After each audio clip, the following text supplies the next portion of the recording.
Hello guys, welcome to Pakistani real reaction. तो कैसे हैं आप सब? मेरा नाम है मैं हूं Mubashir. So guys, Armenian media and people heart warming reaction when India refuse to sell arms to Azerbaijan. तो भाई साहब, मतलब आपको पता है कुछ दिन पहले मतलब भारत से अजरबैजान ने भी हथियार मांगे थे। उसने तब मांगे थे कि भाई मैं भारत से लूंगा तो शायद आर्मेनिया को भी वेपन्स देना छोड़ दे और मैं उससे ज्यादा ले लूंगा, तो भाई मैं भारत के दिल में अच्छा बन जाऊंगा। अजरबैजान ने ये कोशिश की थी, लेकिन भारत ने कहा मैं एक बंदे के साथ यारी लगाता हूं और वो दिल से निभाता हूं, ना के फायदे के लिए। भारत ने अजरबैजान को मना कर दिया। तो भाई आर्मेनियन मीडिया खुशी से उछल पड़ा और साथ में आर्मेनिया के लोग भी। तो भाई उन्होंने क्या भारत के ऊपर रिएक्शन दिया, इस वीडियो के अंदर हम देखेंगे। हिंदी में समझाया जाएगा ताकि आप लोगों को भी समझ आए। काउंट करते हैं 3 2 1 एंड स्टार्ट। नमस्ते दोस्तों, मैं हूं सम्राट चौधरी और आप देख रहे हैं मेरे चैनल इंडी वर्ल्ड एंटरटेनमेंट को। तो रिसेंटली इंडिया ने अजरबैजान को जो मना किया वेपन सेल करने में, कुछ मैंने रिपोर्ट्स देखे इसके बारे में, लेकिन रिसेंटली आर्मेनियन मीडिया से ये एक रिपोर्ट आया है और इस वीडियो में एक्चुअल आपको आर्मेनियन लोगों की क्या फीलिंग्स हैं, पहले तो आर्मेनियन जिन्होंने ये वीडियो बनाया उसकी फीलिंग्स क्या है और ओवरऑल कमेंट सेक्शन में आर्मेनियन लोगों की इंडिया को लेके क्या फीलिंग्स है। लिटरली मैं जब वीडियो देख रहा था, आप भी जब ये वीडियो देखेंगे, आप, मुझे लगता है अगर आप में रियली फीलिंग्स है तो आप जरूर ये वीडियो देख के इमोशनल होंगे। जिस तरीके का वीडियो था और जिस तरीके का कमेंट्स था, तो आप वीडियो एंड तक जरूर देखिए। तो चलिए वीडियो देखना स्टार्ट करते हैं।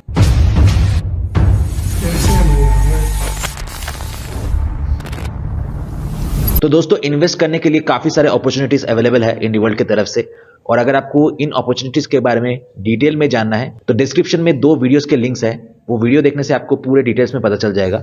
ये इन्वेस्टमेंट ना सिर्फ आपके प्रॉफिट के लिए अच्छा है, बल्कि एक बहुत ही अच्छे कॉज के लिए, नॉर्थ ईस्ट इंडिया को और भी ज्यादा रिकॉग्निशन देने के लिए और रेस्ट ऑफ द इंडिया में यूनिटी प्रमोट करने के लिए ये बहुत काम में आएगा ये सारे प्रोजेक्ट्स। तो डिस्क्रिप्शन में दिए गए वीडियोस को आप जरूर देखिए और आपसे कोऑपरेशन की आशा रहेगी।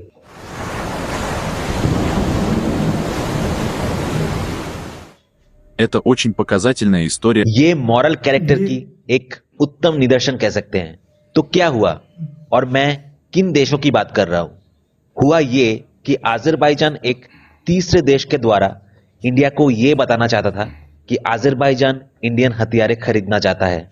अजरबैजान को लगा कि अगर इंडिया के किसी फ्रेंडली देश से यह प्रस्ताव रखा जाए तो इंडिया मान जाएगा, लेकिन भारत ने वो प्रस्ताव पूरे तरीके से ठुकरा दिया है। इंडिया ने उस सो कॉल्ड फ्रेंडली देश को साफ साफ इन्फॉर्म किया कि इंडिया की बायलैटरल डिसीजन लेने का अधिकार सिर्फ और सिर्फ इंडिया की अपनी है और इंडिया नहीं चाहता कि कोई तीसरा देश इंडिया के साथ एज ए मिडिलमैन काम करे। Либо другая страна वыступала посредником. Источники, знакомые ситуации. अलग अलग मीडिया सोर्सेस ने कंफर्म किया कि अजरबैजान इंडिया के साथ डायरेक्ट इस विषय पे बात करने में हिचकिचा रहा था। तो उसके जगह पे अजरबैजान ने एक तीसरे देश को भेजा जिन्होंने इंडिया को कहा कि अगर इंडिया को एक ज्यादा long term arms export partner चाहिए तो इंडिया का ध्यान अजरबैजान की ओर होनी चाहिए। लेकिन इंडिया का ध्यान फाइनेंस और पैसे पे नहीं गया, जो कि अजरबैजान को हैरान कर देता है, क्योंकि शायद ही ऐसा कोई देश होगा जो ऐसे फाइनेंशियल प्रस्ताव को ठुकरा सके। पर सच तो यह है कि आर्मेनिया इंडिया का सिर्फ डिफेंस पार्टनर ही नहीं बल्कि पॉलिटिकल पार्टनर भी है। Истина же состоит в том, что для Индии Армения является не только постоянным партнером в сфере обороны, но и рассматривает. और तो और इंडिया, आर्मेनिया और फ्रांस के बीच एक अलायंस भी डेवलप हो रहा है। लेकिन मैंने शुरू में मोरालिटी की बात दूसरे कारणों से किया था। इंडिया ने कभी भी चिल्ला चिल्ला के दुनिया के सामने ये नहीं बोला कि आर्मेनिया हमारा भाई देश है। इंडिया ने कभी भी इस चीज का फायदा नहीं उठाया और हम पे कोई भी कंडीशन नहीं थोपा। और तो और हमें इंडिया के साथ कोई भी पॉलिटिकल या फिर इकोनॉमिक अलायंस में जबरदस्ती घुसने को नहीं बोला। हमें हिंदी लैंग्वेज अपनाने के लिए नहीं बोला और अपने पावर का फायदा उठा के कभी भी ये नहीं कहा कि आर्मेनिया सिर्फ और सिर्फ इंडिया का ही ऋणी है और सब कुछ इंडिया को ही ओ करते हैं। और अभी मैंने जो भी कहा वो हर चीज रशिया हमेशा से ही आर्मेनिया के साथ करते आया है। रशिया ने हमारे सबसे ज्यादा ट्रेजिक मोमेंट पे, जो कि था आर्त्साक वॉर, वहीं पे हमारा साथ छोड़ दिया था।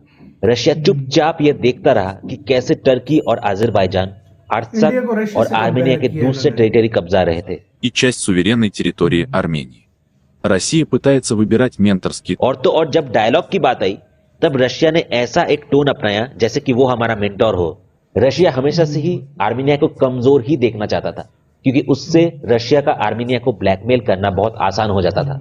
रशिया को ऐसा एक आर्मीनिया चाहिए था जहां पे आर्मीनियन पॉपुलेशन अपने देश से ज्यादा रशिया को सर्व करने में ज्यादा इंटरेस्टेड हो।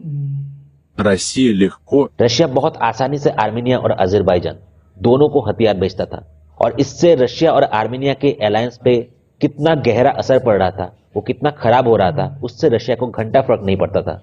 मॉरल और ऑनेस्टी की जगह पे रशिया ने पैसे और कंट्रोल को ज्यादा इंपॉर्टेंट समझा। लेकिन रशिया अब ये फील कर रहा है कि आर्मीनिया अब और उसके कंट्रोल में नहीं है। हिस्टेरिकल क्लेम्स और ब्लैकमेल आर्मीनिया पे अब और नहीं काम कर रहा है, क्योंकि आर्मीनिया के पास इंडिया और फ्रांस के रूप में दूसरे ऑल्टरनेटिव्स मौजूद है। Индию и Францию. В Баку уже начинают прозревать, там уже закатывают истерику. Но это мелочи. Важнее то, और दूसरे साइड अजरबैजान में हलचल मच गई है, और अब उन्हें अपने क्षमता पे ही शक होने लगा है। अजरबैजान ऑलरेडी ये एक्सेप्ट करने पे मजबूर हो गया है कि बैलेंस ऑफ पावर तेजी से आर्मीनिया की ओर शिफ्ट हो रहा है। अजरबैजान के अंदर ये बातें चल रही है कि आर्मीनिया के पास मॉडर्न इंडियन और फ्रेंच हथियारें आ गई है, जिनको रोकना आर्मीनिया के किसी भी दुश्मन की बस की बात नहीं। которому враг ничего не в состоянии противопоставить. इसी से तो यार वीडियो खत्म। तो भाई साहब मजा नहीं आ गया भाई, मजा आ गया। उनकी मीडिया ने जो बात की है उस चीज को मानना पड़ेगा। उनकी मीडिया बहुत बहुत ज्यादा, मैं कहता हूँ उनकी तारीफ कर रही है इंडिया की। उनके उन्होंने लोग, देखो उनकी सीधी सी मीडिया, बात हाँ। बोली। उन्होंने कहा कि कभी जतलाया नहीं है, कभी ये नहीं कहा कि हमने ये किया वो किया, मतलब कभी हमारा ये नहीं- फायदा उठाने की कभी नहीं ये नहीं कोशिश कहा की। कि आप इस हिंदी चीज को सीखो, करो, ये इस करो, चीज वो को ना करो, करो। हाँ। कभी हमें ये नहीं हाँ। कहा, हम पे प्रेशर डालने की कभी कोशिश नहीं की। हाँ। और कहता है हम हैरान इस बात पे हैं, कोई भी कंट्री होता अगर उसको वेपन की लालच दी जाती है ना कि पैसा उसकी तरफ आए तो वो हाँ, उसको दे देता सही है। बात कहता है हमारे लिए ये हैरानगी की बात थी कि इंडिया ने जो है ना वो कोई भी नहीं शर्तों किया। के बगैर कोई कुछ भी शर्तों नहीं के किया। बगैर जो है ना और उसको मना किया। अजरबैजान को सीधा बोला कि हम, मुझे पैसों का मैं लालची नहीं हूँ, मैं अपना रिलेशन खुद की दम पर करता हूँ। सही और बात भाई है। वही किया भारत और ने। वही किया है मानना इंडिया ने। पड़ेगा ये यार, मानना पड़ेगा, सच में यार ये देखा चीज जाए। मानना पड़ेगा। इंडिया की हमेशा ये नीति रही है, इंडिया कभी किसी को अपने जो है ना वो जतलाता नहीं है, ब्लैकमेल नहीं करता। यही तो इंडिया इंडिया की खासियत हमेशा है। दिल से जो चीज लेकर चलता है ना उसको दिल से भारत लेकर को चलता है। रशिया से कंपेयर किया कि रशिया हमारे लिए कैसा था, फिर भारत हमारे लिए कैसा है। सही बात है, कंपेयर करके ये बहुत दिखाया है। बड़ी बात है उसने भाई। कहा है कि अब हम जो है ना रशिया के अंडर नहीं आते, मतलब उसकी बात नहीं हाँ, मानते। हम अब इंडिया के साथ हम आते इंडिया हैं। और फ्रांस के हाँ। जो है ना हमारे साथ मतलब हम अब ताल्लुकात उसकी अच्छे हैं। सुनेंगे, और वो हमारे साथ जिस तरह कर रहा है इस तरह रशिया भी हमें मेन जगह पे छोड़ गया था, बिल्कुल। वहां पर इंडिया ने हमारा साथ सही दिया। बात है, सही बात है। ये बहुत बड़ी देखने लायक है, और आर्मेनिया की नजर में इंडिया की कितनी रिस्पेक्ट बढ़ गई है। ये आपके सामने। आपका क्या इसका कहना है, अपनी राय बताना, अपना बहुत ज्यादा ख्याल रखना। तो यार